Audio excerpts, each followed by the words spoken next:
तीसरी बार देश के प्रधानमंत्री बनने के बाद पीएम मोदी ने पहली बार मन की बात कार्यक्रम के जरिए देश को किया संबोधित। कहा, मां के नाम पर पेड़ लगाएं और धरती मां को बचाएं।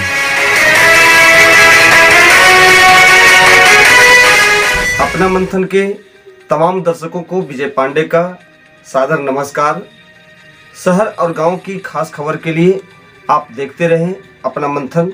जो हमारे चैनल पर नए हैं, हम उन्हें कहना चाहेंगे कि सबसे पहले आप चैनल को सब्सक्राइब कर लें, बेल आइकन दबा लें। वीडियो अगर अच्छा लगे तो उसे अपने दोस्तों के साथ शेयर करें।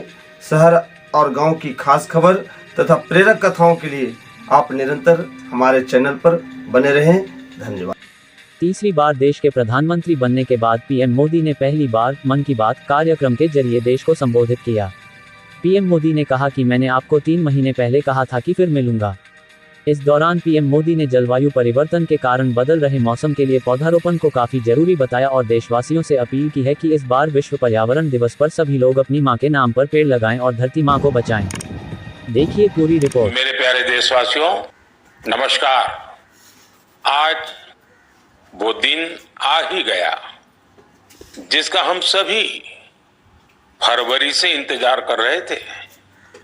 मैं मन की बात के माध्यम से एक बार फिर आपके बीच, अपने परिवारजनों के बीच आया हूं। एक बड़ी प्यारी सी उक्ति है, इति विदा पुनर्मिलनाय। इसका अर्थ भी उतना ही प्यारा है। मैं विदा लेता हूं फिर मिलने के लिए। इसी भाव से मैंने फरवरी में आपसे कहा था कि चुनाव नतीजों के बाद फिर मिलूंगा, और आज मन की बात के साथ मैं आपके बीच फिर हाजिर हूं। उम्मीद है आप सब अच्छे होंगे, घर में सबका स्वास्थ्य अच्छा होगा। और अब तो मानसून भी आ गया है, और जब मानसून आता है तो मन भी आनंदित हो जाता है। आज से फिर एक बार हम मन की बात में ऐसे देशवासियों की चर्चा करेंगे जो अपने कामों से समाज में, देश में बदलाव ला रहे हैं। हम चर्चा करेंगे हमारी समृद्ध संस्कृति की, गौरवशाली इतिहास की और विकसित भारत के प्रयास की। साथियों, फरवरी से लेकर अब तक जब भी महीने का आखिरी रविवार आने को होता था, तब मुझे आपसे इस संवाद की बहुत कमी महसूस होती थी। लेकिन मुझे ये देखकर बहुत अच्छा भी लगा कि इन महीनों में आप लोगों ने मुझे लाखों संदेश भेजे। मन की बात रेडियो प्रोग्राम भले ही कुछ महीने बंद रहा हो, लेकिन मन की बात का जो स्पिरिट है, देश में, समाज में हर दिन अच्छे काम, निस्वार्थ भावना से किए गए काम, समाज पर पॉजिटिव असर डालने वाले काम निरंतर चलते रहे। चुनाव की खबरों के बीच निश्चित रूप से मन को छू जाने वाली ऐसी खबरों पर आपका ध्यान गया होगा। साथियों, मैं आज देशवासियों को धन्यवाद भी करता हूं कि उन्होंने हमारे संविधान और देश की लोकतांत्रिक व्यवस्थाओं पर अपना अटूट विश्वास दोहराया है। 24 का चुनाव दुनिया का सबसे बड़ा चुनाव था। दुनिया के किसी भी देश में इतना बड़ा चुनाव कभी नहीं हुआ, जिसमें 65 करोड़ लोगों ने वोट डाले हैं। मैं चुनाव आयोग और मतदान की प्रक्रिया से जुड़े हर व्यक्ति को इसके लिए बधाई देता हूं। मेरे प्यारे देशवासियों, आज 30 जून का यह दिन बहुत ही महत्वपूर्ण है। इस दिन को हमारे आदिवासी भाई बहन हूल दिवस के रूप में मनाते हैं। यह दिन वीर सिद्धो कान्हू के अदम्य साहस से जुड़ा है, जिन्होंने विदेशी शासकों के अत्याचार का पुरजोर विरोध किया था। वीर सिद्धो कान्हू ने हजारों संथाली साथियों को एकजुट करके अंग्रेजों का जी जान से मुकाबला किया। और जानते हैं ये कब हुआ था? ये हुआ था 1855 में, यानी ये 1857 में भारत के प्रथम स्वतंत्रता संग्राम से भी 2 साल पहले हुआ था। तब झारखंड के संथाल परगना में हमारे आदिवासी भाई बहनों ने विदेशी शासकों के खिलाफ हथियार उठा लिया था। हमारे संथाली भाई बहनों पर अंग्रेजों ने बहुत सारे अत्याचार किए थे, उन पर कई तरह के प्रतिबंध भी लगा दिए थे। इस संघर्ष में अद्भुत वीरता दिखाते हुए वीर सिद्धो और कान्हू शहीद हो गए। झारखंड की भूमि के इन अमर सपूतों का बलिदान आज भी देशवासियों को प्रेरित करता है। आइए सुनते हैं संथाली भाषा में इन्हें समर्पित एक गीत का अंश।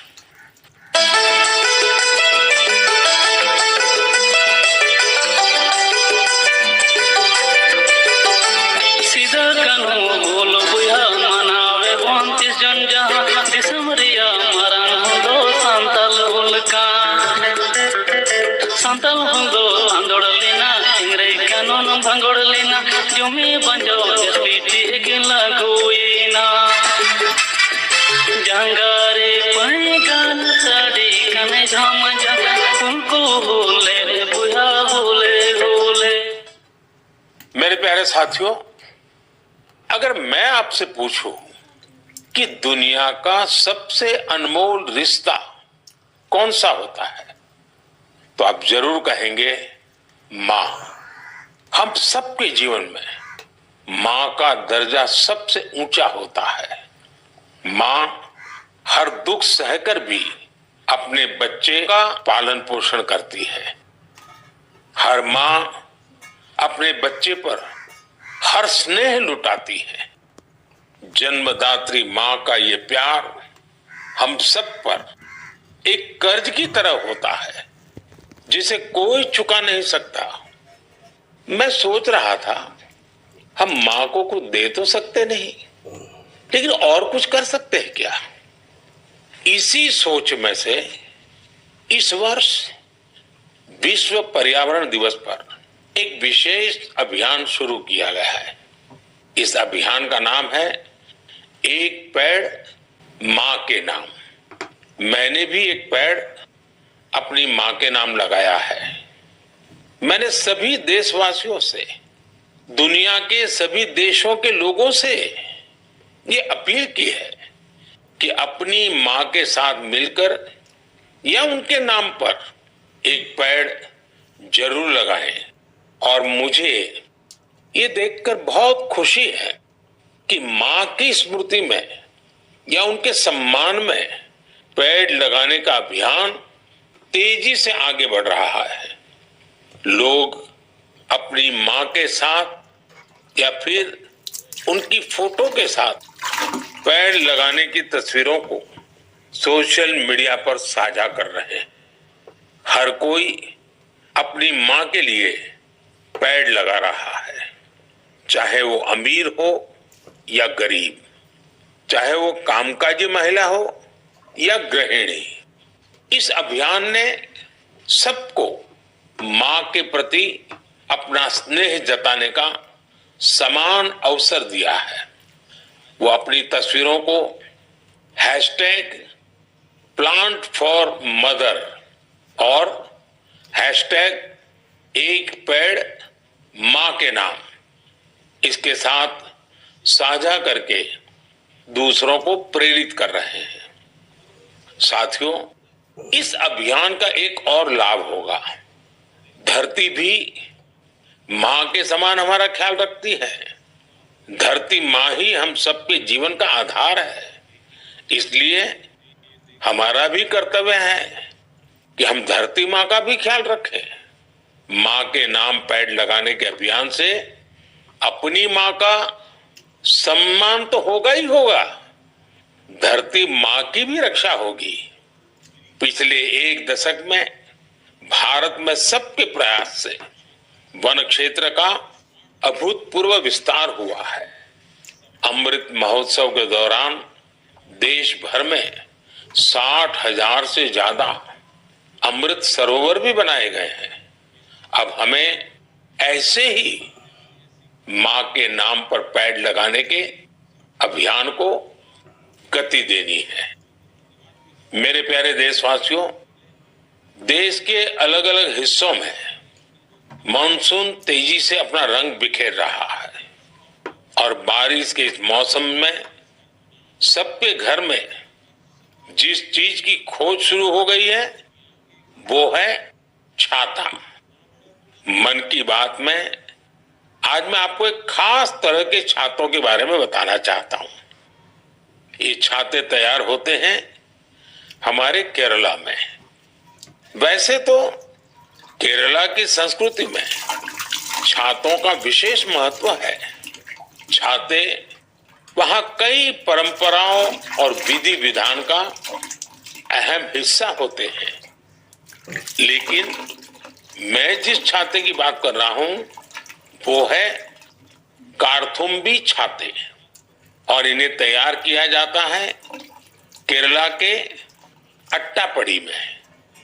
ये रंग बिरंगे छाते बहुत शानदार होते हैं और खासियत ये कि इन छातों को केरला की हमारी आदिवासी बहनें तैयार करती हैं। आज देश भर में इन छातों की मांग बढ़ रही है, इनकी ऑनलाइन बिक्री भी हो रही है। शहर और गांव की खास खबरों के लिए कृपया चैनल को लाइक एंड सब्सक्राइब करना ना भूलें।